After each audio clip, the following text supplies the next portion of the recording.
Welcome to part 2 of the Halloween series, and of course I'm going to talk about Halloween 2. Last week I talked about Halloween 1, so here's Halloween 2.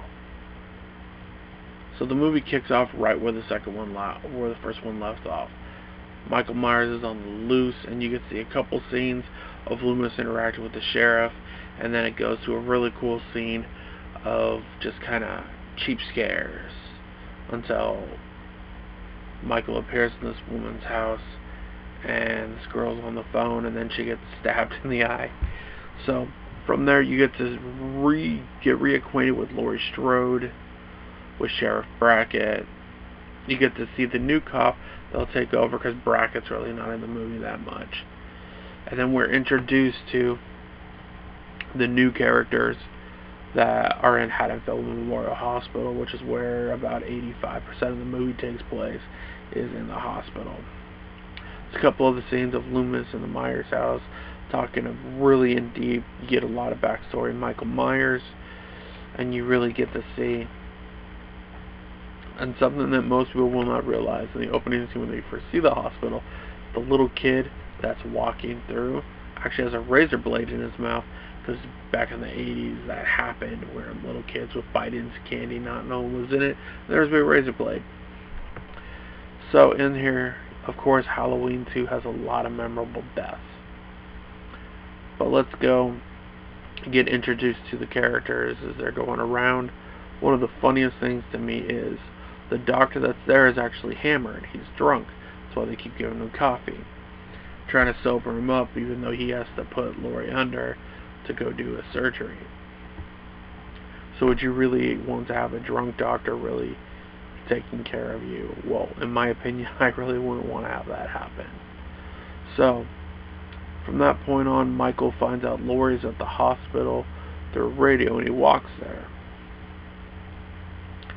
So really, you got the impending doom of Michael going to the Haddonfield Memorial Hospital, and Laurie doesn't want to get put under because she's afraid that the nightmare is not over.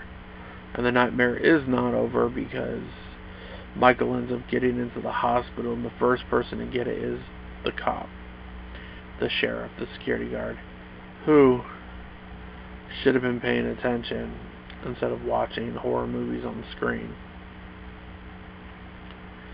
Now let's talk about the deaths in the movie. First off, you of course have Karen and Bud. Very famous because Bud, you don't even know how he dies really. It's behind the scenes, very creepy. But Karen gets her face shoved repeatedly into the hot boiling water over and over again, and her face gets burnt and melted. It's very disturbing, very creepy. Very cool, actually. I like that death. But one of the things that I didn't realize before she dies, makes no sense. Wouldn't she know the difference between Bud and Michael? Because Michael was dressed, Bud wasn't. His hands looked more worn and beaten down. Kind of not what you would expect from somebody who just broke out of the mental hospital like 24 hours before. And from there you have, of course, you have the nurse that gets the IV put into her arm, and he slowly drips her blood away. Very cool death right there. The doctor, you don't see his death, but he gets a syringe to the eye.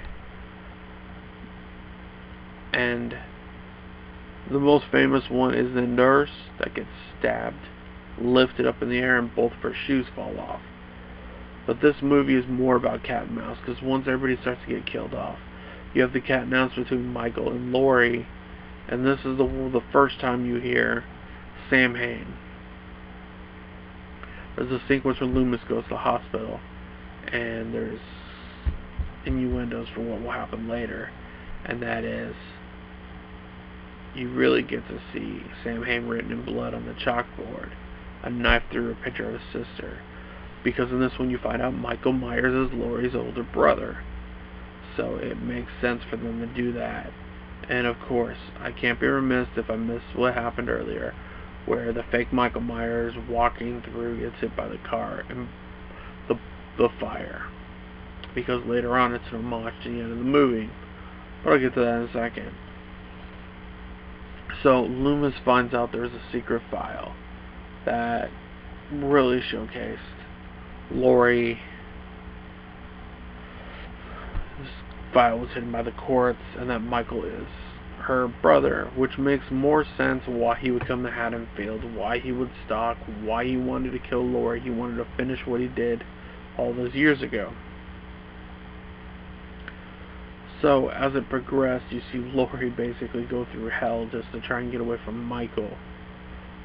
But in turn, Michael Myers and Lori have a final battle in this room. They start turning all the gas on, and then Michael gets shot in the eyes. And I like it because the blood just goes right down here, so it's like Michael's crying. And Loomis just basically sacrifices himself to survive. Now my question is, how did Michael survive the blast? How did Loomis survive the blast? Well, all that in case Michael does not appear in part 3, but he appears in part 4. But one thing I gotta say about this movie, it's really good acted. Rick Rosenthal directed a really good version of this movie, and John Carpenter wrote it. This will be the last one that for a while that Carpenter really was even a part of, because John Carpenter got pissed off at the studio, did not like the way that they were going with things, and he was just done. John Carpenter was on to bigger things in his mind. So he just went away from it. But in essence, this was really written for the gore generation, because this time you had the Tom Savinis, you had the Dawn of the Deads, you had the Friday the 13th, you had the really splatter was going on at this time. So while the first one was almost goreless, this one was more about the blood. There's more violence in here. Michael was more aggressive, more violent, and they really upped the ante in this one. But I think it was a really good sequel. And part 1 and part 2 really meshed well together. But it's bad what happened with part 3. Part 3 is the worst one in the series, in my opinion. So, but we will have a video on part 3, a smaller video, next time, because I don't want to go on a whole rant and yell and scream about the movie. So we are going to, right now I'm going to give this movie a 8 out of 10, and I consider it one of the best in the series, one of the top ones. So Halloween is my favorite movie of all time, my favorite horror movie. So next week probably next week or tomorrow, I will put up a video for Halloween 3 as we get closer to All Hallows Eve. This is Chucky signing off, and I will talk to you later.